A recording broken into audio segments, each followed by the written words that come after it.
Welcome to Crime Stoppers. I'm your host, Chip Brown. Heartland Crime Stoppers is a community-based program designed to help law enforcement solve crimes by providing a way for the public to phone in tips anonymously and receive cash rewards of up to $3,000 for information that leads to an arrest, the recovery of stolen property, or the recovery of illegal drugs. Heartland Crime Stoppers is funded through the State of Florida Office of the Attorney General, Crime Stoppers Trust Fund, and through donations from the community. Citizens and local businesses make Crime Stoppers work. On today's show, we will talk with Troop C Public Affairs Sergeant Steve Gaskins with the Florida Highway Patrol. We'll kick off our show now with Major Roger Young of the Florida Fish and Wildlife Conservation Commission. The Florida Constitution authorizes the Fish and Wildlife Conservation Commission to enact rules and regulations regarding the state's fish and wildlife resources. Their public responsibilities include law enforcement, research, management, and outreach. Major Young, welcome to the show today. Good morning, Chip. Thank you very much for having me. So glad to have you here. Now tell us a little bit about FWC and how it came to be formed. Okay, the Florida Fish and Wildlife Commission came to be formed back in 1999 when the Game and Fish Commission merged with the old Florida Marine Patrol. It was actually a decision that was put on the ballot for Florida voters, and the Florida voters decided to merge the two law enforcement agencies together to combine and form the Florida Fish and Wildlife Conservation Commission.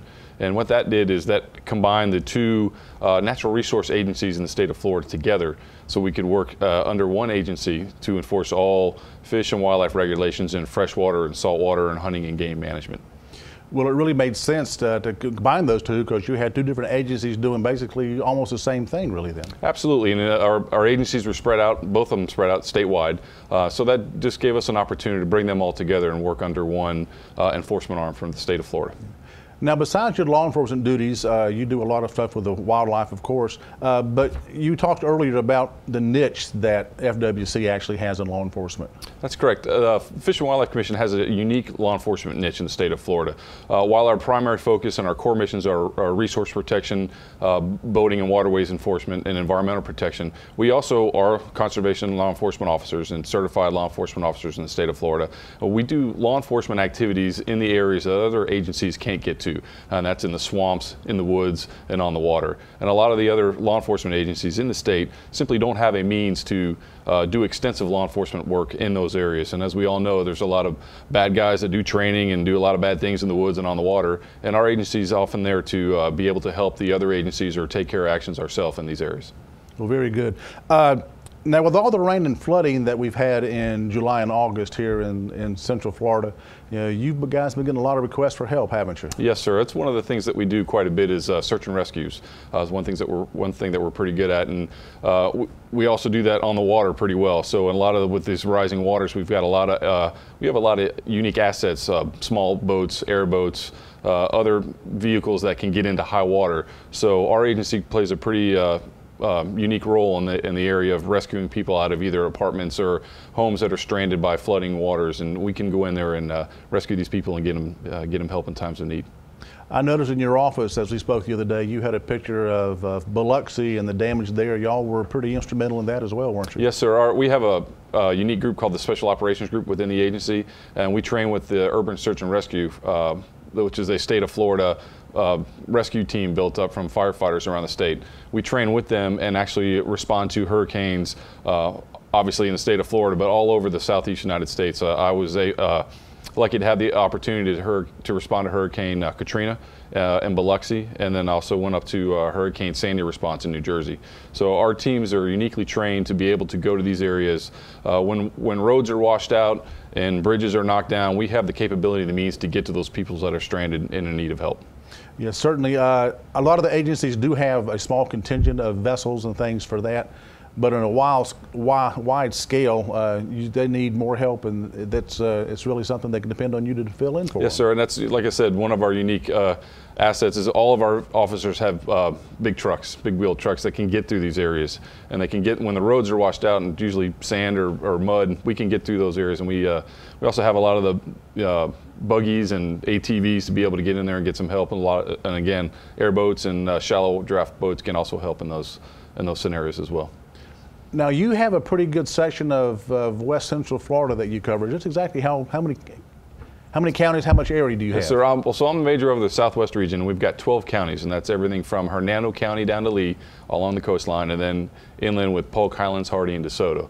So it's quite a bit of area, and it's a uniquely diverse area as well. We've got a lot of management areas in that area, a lot of urban areas as well. So we get a little bit of both. A lot of coastline. There's a lot of boating activity with Boca Grande Pass and Tampa Bay, and then also a lot of lakes. We get the chain of lakes here in Polk County, a lot of big lakes. So there's a lot of diverse activity, a lot of private lands which have hunting and game management opportunities. So we do a lot of work in a lot of diverse areas in this region. So, well, it sounds like it certainly keeps you busy. How many officers do you actually have in this area? We got 188 officers for those 12 counties, and they're spread out through those 12 counties. So in different areas have different numbers depending on population and calls for service and stuff like that. Most people don't hear a lot about the FWC officers and the work they do. Recently, unfortunately, you had one of your officers, not locally, but in the state, that was shot. Can you tell us a little bit about that? Yes, so we had an incident up in the Panhandle in Panama City. Officer David Brady was responding to a disturbance on a sailboat.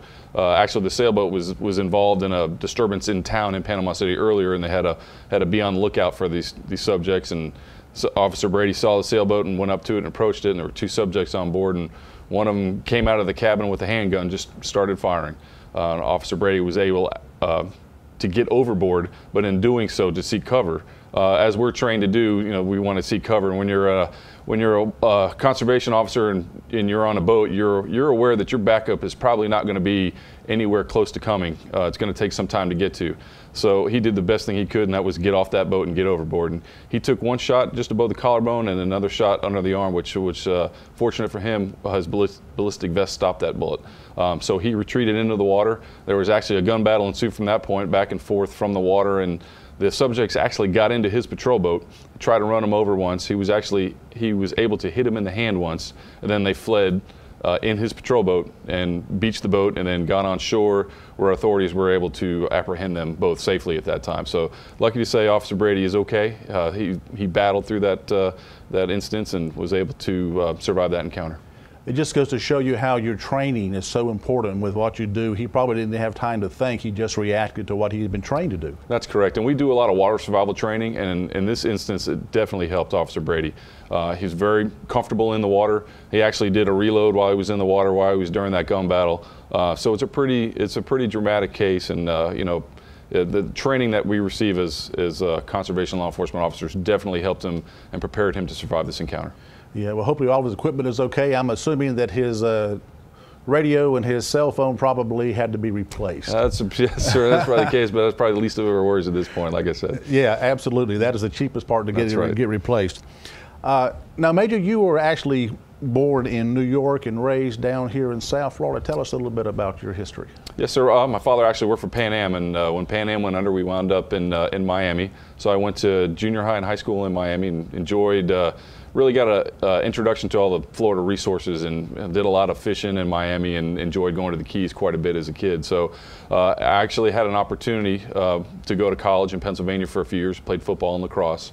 Lacrosse? Yes, sir. That's unusual. You don't look like a lacrosse player, not what I envisioned as a lacrosse player. Well, it's a really fun sport, and it's very exciting, and it offers a lot of activity in that sport, so I really enjoyed that. And it's actually it's growing in popularity in the state of Florida too. I think the sport of lacrosse is definitely growing. It gives a lot of kids opportunity to go to college and play a sport other than football. I know football is definitely the #1 sport in Florida, but a lot of other really good athletes that are able to go to college and play another sport like lacrosse. But that kind of prepared me, I think, for the career as a conservation law enforcement officer, because being involved in athletics and enjoying the resources down in Miami, I think those two really prepared me for a career being outside, dealing with people, dealing with wildlife. You have to be very active, and I think a combination of those two has really prepared me for a career with the FWC. Well, very good. Now, tell us about Squid Row. I understand that played a pivotal part in your career. It really did. Growing up, I spent a lot of time in the Keys, and I did go to Florida. Graduated from, finished up at Florida State University after going to school in Pennsylvania for a couple of years, and then when I graduated from Florida State, I ended up down in Islamorada, and there was a restaurant called Squid Row. And the owner of Squid Row had a son and son-in-law both in the Florida Marine Patrol at the time. So I got to meet a lot of the Florida Marine Patrol officers back then, and it was just something that I really wanted to do. So in developing those relationships with those people, and they helped guide me into the career of conservation law enforcement with the, at the time, Florida Marine Patrol. So that foundation and background helped me guide me to the Florida Marine Patrol and helped me get to the FWC, what it's called today. Yes. Now I know that part of the FWC, they have a research center that I didn't know anything about it until we spoke about it earlier. Tell our viewers a little bit about that research center. Yeah, it's the Fish and Wildlife Research Institute, and it's located down in St. Petersburg, and that's our headquarters for that division. And they do a lot of great scientific studies and research, which help us in the Division of Law Enforcement, but also with the FWC in developing our rules and regulations. They do a lot of studies on populations, but they also, with the Division of Law Enforcement, they'll help us do studies on if, let's say, we get some fish or wildlife that we don't know the type of fish it is, or the type of wildlife it is, or the sex of the wildlife, or the age, or whatever, and that affects a lot of the rules that regulate those wildlife. So they can take those samples and actually do DNA testing on them, and they can tell us definitively what type of resource it is. If we, let's say, for example, catch a boat with a bunch of fish fillets that are coming in and they're caught illegally, they can identify what type of fillets they are from what type of fish, and that'll help us in the charges that we go forth on the violator to be able to successfully prosecute those people. Yeah, that's a lot of work, a lot of expertise, and we certainly thank you and for all of your officers of what they give to the state of Florida, how they protect our resources. Very important. We appreciate that. Thank you. Well, Major, thank you for being here today. We look forward to having you back later on, and maybe we'll get some more details on some of these things. Thank you, Chip. I appreciate it very much. Thank you, sir. For more information on the Florida Fish and Wildlife Conservation Commission, you can visit them on the web at www.myfwc.com or follow them on Facebook at myfwc. Crime Stoppers provides a way for local law enforcement to receive information on crimes while keeping the people providing that information anonymous. These efforts increase tips, which in turn solve more crimes and identify criminals in our community. Here's a look at some of our most recent cases. The Lake Alfred Police Department and the Polk County Sheriff's Office have unleashed a force of 40 to find a killer of a Lake Alfred man who was shot before getting into his car for work. According to reports, neighbors heard gunshots about 5:50 a.m. When they went outside to see what happened, they found the body of 60-year-old James Terry Yelvington in the grass near his driveway, where his blue and gray Dodge Charger was parked at 735 Todd Hunter Way. Witnesses say they saw taillights of a dark-colored vehicle leaving the area via Thelma Street. Anyone with information who wants to remain anonymous and be eligible for cash reward is asked to call Crime Stoppers at 1-800-226-TIPS. On August 11, 2015, at approximately 4:11 in the morning, the suspect shown below entered the Verizon store located at 39891 Highway 27 in Haines City. The suspects removed several phones before exiting with the stolen property. The suspect, with the white covering, used a rock to smash a lower window pane to gain entry. Do you know these suspects? You can remain anonymous by calling Heartland Crime Stoppers at 1-800-226-TIPS. That's 8477. You could also be eligible for a cash reward. Have you seen this guitar? The custom guitar was stolen from the owner's vehicle parked on Emerald Cove Loop in Lakeland between the hours of 5:30 p.m. Monday, August 17th and 12:50 p.m. on Tuesday, August 18th. It's neon green with a red dragon pickguard. It has a metal plate on the back with the letter F engraved on it.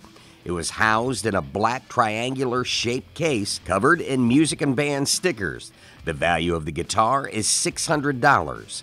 Anyone with information who wants to remain anonymous and be eligible for cash reward is asked to call 1-800-226 or log on to heartlandcrimestoppers.com. On Monday, July 6, 2015 at 10:30 a.m. through Tuesday, July 7th, 2015 at 3:30 p.m., an unknown male gained access into a room of the victim and stole several items. The suspect is a tall, bald, black male wearing a tan shirt and black pants. Lakeland police are trying to get the community's help to identify the man they believe wiped out all the golden diamonds from the victim. A surveillance camera caught the man in the facility covering his face from the camera and later limping, seemingly trying to blend in as a resident.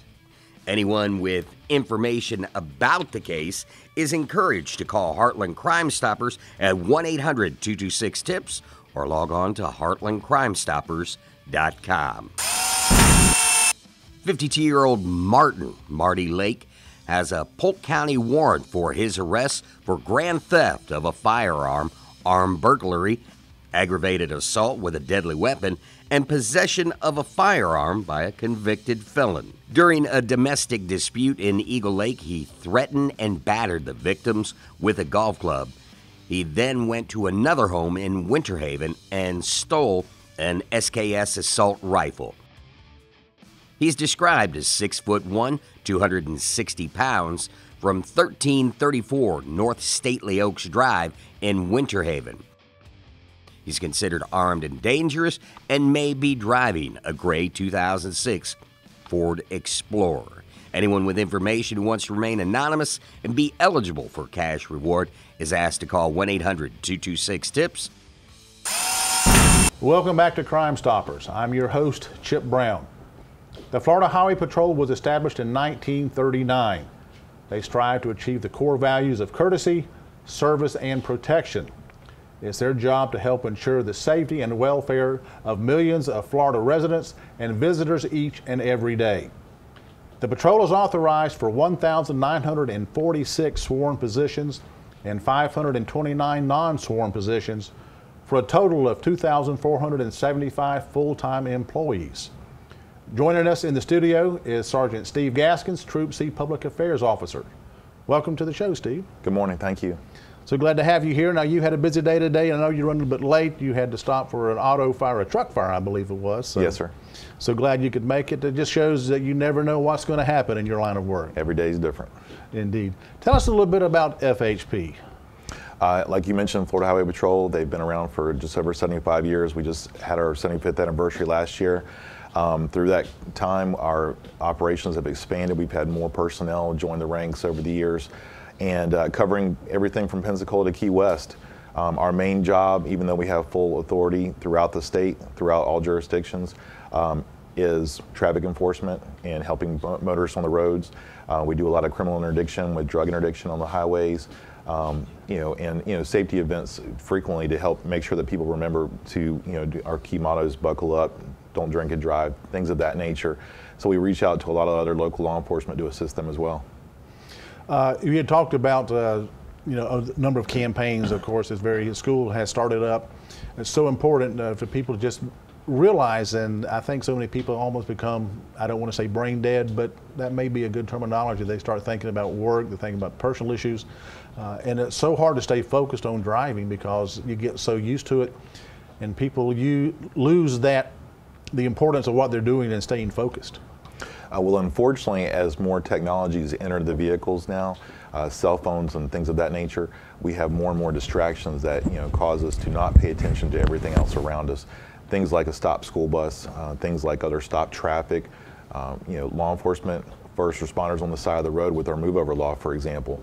And again, with schools coming back in sessions, in the next coming weeks, like for example, starting today, Citrus and Hardee County are starting their kids back to school. And in the coming weeks, other counties will do the same. So you're going to start seeing the yellow school buses on the side of the road now. A good reminder, and that's part of our mission, is to make sure that people remember, hey, stop school buses are going to be out there, kids are going to be walking to and from school, so pay attention. So that's one of our campaigns here coming up in the next month. Now, Steve, troopers, besides the normal dangers that they face as any law enforcement officer would do, because of their location, especially on the interstates, they have that added danger of being struck by drivers who are not paying attention or whatever reason. Tell us about the Move Over campaign and the laws. Well, since the Move Over law became effective in July of 2002, Highway Patrol members have tried to promote that law for not only our safety, but all first responders throughout the state. And unfortunately, we've had a lot of officers killed, not only here in Florida, but across the country in move-over type accidents. Drivers need to be aware that when they see an emergency vehicle on the side of the road, police, fire, ambulance, road rangers, things of that nature with their lights flashing, we're doing our job on the side of the road, they have to vacate the lane closest to that emergency vehicle. If you can't, you're required to slow down by 20 miles an hour under the posted speed limits. So yes, an added danger, especially with the troopers out there, because the high speeds involved, especially because a move-over crash can happen anywhere. But with us, for example, the high-speed roadways, state roads, interstates where you have the higher speeds, a lot more dangerous for us because the impacts that we face from a crash of that nature can cause some serious injury or death. Absolutely. You got a 4,000-pound car going 70 miles an hour. It's going to leave a mark. Yes, sir. Now, you actually had some firsthand experience. You were telling me earlier about you were a victim of one of those. Well, first of all, just last year alone, we had a trooper in Marion County on I-75 that she was struck and killed. And not only she, but the record driver and the person involved in the crash as well that she was investigating to put her on the side of the road initially. All three were killed in a crash of that nature. Several years ago here in I-4 in Polk County, yes, I had stopped to check on a disabled motorist. Something as simple as that, another driver not paying attention, lost control, going too fast, inoperative brakes, not allowing him to stop and control his vehicle. He slid off the road, struck my vehicle from behind as I sat in it, and almost struck and killed the two motorcyclists that I had stopped to check on. Yeah, I think you said one had to dive over the guardrail to get out of the way. Pretty much, yes, sir. That's quick thinking. It just shows how fast things happen, and you get distracted, like you say, either on the cell phone or looking at something in the car, and before you know it, it just really takes all your attention, which is so hard to maintain in a vehicle. Well, driving is a divided attention task to begin with. So already you're having to pay attention to a lot of different features. Most of us, it's normal. We've been doing it for a while. It's learned behavior. The longer you drive, the better you become at it, typically, statistically speaking. But the problem nowadays, again, you've had a lot of technology infiltrate the vehicles, cell phones, tablets, other devices of that nature, stuff built into the car as a whole, other passengers, things of that nature. Anything that can distract you, take your attention off the wheel, off the focus, which is keeping your eyes on the road, hands on the wheel. Those things can be deadly. Now tell us about where you grew up and how you became interested in becoming a state trooper. I grew up in Virginia, and father had been a Navy pilot for 25 years. He had been assigned here to Florida for years and years. Eventually I came down and went to Florida State University, and right out of college I was hired by a local law enforcement agency, and a few years later on I switched and became a state trooper. So I've been with the Highway Patrol for 16 years now. Love it, enjoy it. I've been assigned to Fort Lauderdale, Madison, Tallahassee, and now here in Tampa. Yeah, that's interesting because most agencies, when you go to a job, you're going to be in that town or city or until you have to change jobs. That's not quite the case with FHP. Initially, once you complete your training, you're going to look at 6 months worth of basic training up in our facility in Tallahassee. You'll be assigned to a location throughout the state. We try to place you as close to home as possible to get your career started. But again, like in my case, I went to Fort Lauderdale initially, worked down there and got the experience down there, and then came back to the Panhandle, and now I'm in Central Florida. So the opportunities doing the same type of work, same uniform, same kind of car, helping the same kind of people, doing the same kind of enforcement that we do in Pensacola, Key West, Orlando, wherever you may be, allows you for a change of scenery. So that can be interesting, and yes, it is different from local law enforcement. And sometimes that change is nice to be able to have that, not that different point of view, but it's just the movement sometimes is good to get to different areas of the state and enjoy what the state has to offer. It allows you the opportunity to see different parts of the state, because Florida, again, from the Panhandle to Northeast Florida to the Keys, South Florida with Miami, the environments are so much more different, and you meet so many different people.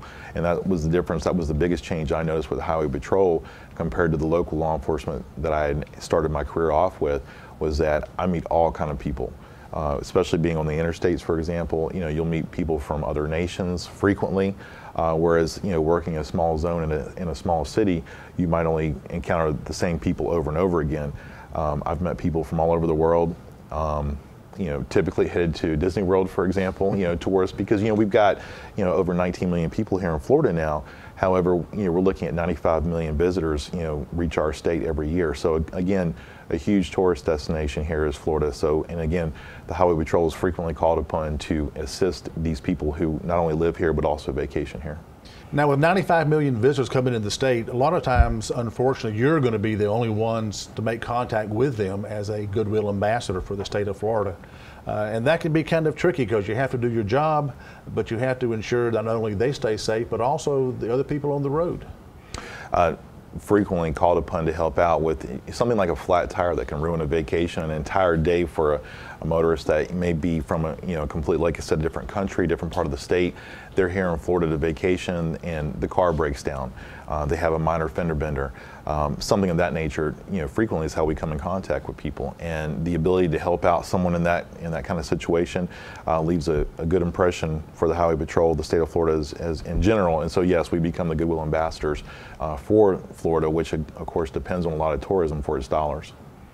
Now, also, people just think a lot of times that troopers are basically just to investigate crashes and write tickets, but there's so much more that goes on with FHP. Tell us about some of the other things that y'all do. Well, frequently again, a lot of safety events that we do, trying to reach out to other parts of the public here to remind them about buckle up, don't drink and drive, things of that nature. But we have a Bureau of Investigations, for example. They do a lot of work behind the scenes. You and I might not see it, for example, but the auto theft task forces, cargo theft task forces, odometer fraud, driver's license fraud. That's the huge topic right now that we have going on, in which driver's license fraud, people stealing your identity. So identity theft, that's one of our hot button topics as well that our investigators actually handle quite a bit of. We have felony interdiction units. They do a lot of drug enforcement on our state's highways. Other specialized units of that nature. We have an air wing, for example. Each troop has one airplane, and they do aerial reconnaissance for us. They do search and rescue in case of a hurricane here in Florida, natural disasters of that nature, and then they do aerial speed enforcement as well. So a lot of other facets, not just the trooper on the side of the road writing tickets, working crashes, but we actually handle and have our hands on quite a bit of legwork here in Florida. And that background stuff, if you will, that they don't see every day is so important because, like you say, the cargo thefts, the drug interdictions is just a huge problem because most everything that law enforcement deals with is drug related, and so it's a really important job. Frequently that enters into the equation, and one of our last big sections that became part of the Highway Patrol recently, back in 2011, the Motor Carrier Compliance Office merged back with the Highway Patrol like they had been years ago, decades ago. And so our commercial vehicle enforcement troopers, they do a lot of work on the state's highways and at the scale houses, making sure that commercial traffic is following the law and doing what they're supposed to make sure that our highways are safe. Well, Steve, thank you so much for coming on the show today. We look forward to maybe having you back and talking more about FHP. And thank you for all that our troopers do to keep us safe on the road. Yes, sir. Thank you. For more information about the Florida Highway Patrol, you can go to www.flhsmv.gov/Florida Highway Patrol, or join them on social media at facebook.com/FLHSMV. That's going to do it for this edition of Crime Stoppers. Keep in mind, Heartland Crime Stoppers is an organization that helps law enforcement resolve crime through anonymous tips and monetary rewards. It encourages a cooperative partnership between law enforcement, the media, and the community to ensure security and enhance our quality of life here in Polk County. For more information, you can check us out on the web at heartlandcrimestoppers.com or follow us on Facebook at Heartland Crime Stoppers Florida. Until next time, keep in mind, it's a crime and you can make sure they don't get away with it.